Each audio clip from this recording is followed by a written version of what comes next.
তালের কেক পিঠা, এটা খেতে যে এতই মজা, একবার এটা দিয়ে বানাইয়া কেক পিঠা খাইলে আর অন্য কোনো পিঠা খেতে মনেই চাইবে না। তাল দিয়ে প্রথমে আমি তালের রস নিছি, তারপর দিয়ে দিলাম 2 মুঠো নারকেল কোড়া, তারপরে দিয়ে দেব চাউলের গুঁড়া, দিলাম 3 চামচের মতন,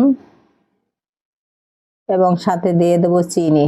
যে যেমন চিনি খাবেন বেশি কম যার যার স্বাদ মতন বাড়িয়ে, তারপর স্বাদ মতন লবণ দিয়ে দিলাম কিছুটা গুঁড়া দুধ। গুঁড়া দুধ দিয়ে এটাকে ভালো মতন হাতে মাখিয়ে নেব। ব্যাটারটা ভালো মতন তৈরি করতে হবে যাতে ফোলে ভালো মতন, এটা কেকের মতন ফুলে যায়, খেতে কিন্তু ভীষণই মজা হয়। কেক পিঠা এটাকে বলে।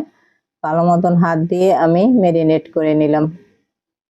ডোটা তৈরি আমার হয়ে গেছে। এগুলো আমি ছোট ছোট বাটিতে বানাবো, তার জন্য বাটিতে একটু ঘি দিলাম। ঘিও দিতে পারেন এবং তেলও দেওয়া যায়। ঘি দিলে একটু সুন্দর একটা ফ্লেভার আসবে, তার জন্য আমি ঘি দিয়ে বাটিটা ভালো মতন সব জায়গায় মিশিয়ে নিলাম ঘিটা দিয়ে।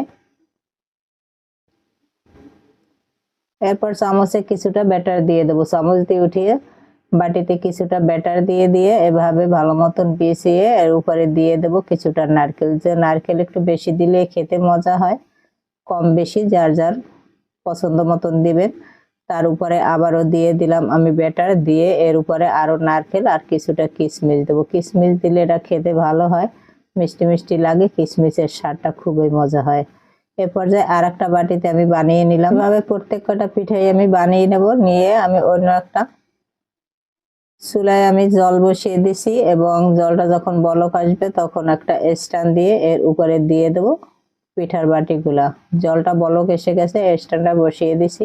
এ পর্যায়ে বাটিগুলা সুন্দর মতন সাজিয়ে দেব যাতে সোজা থাকে। তারপর ঢাকনা দিয়ে ভাপিয়ে নেব 10 থেকে 15 মিনিটের মতন।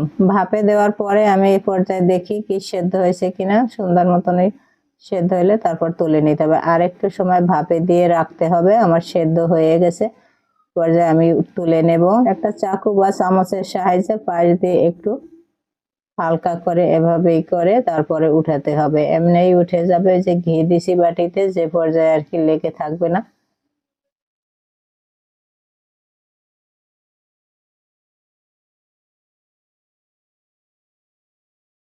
পিঠাটা হয়ে গেছে, উঠিয়ে নিলাম।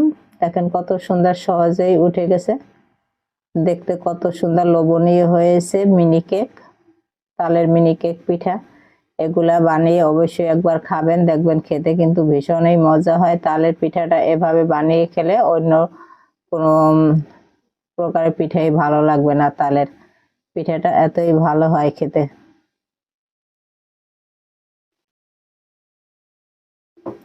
ভিতরে সেদ্ধ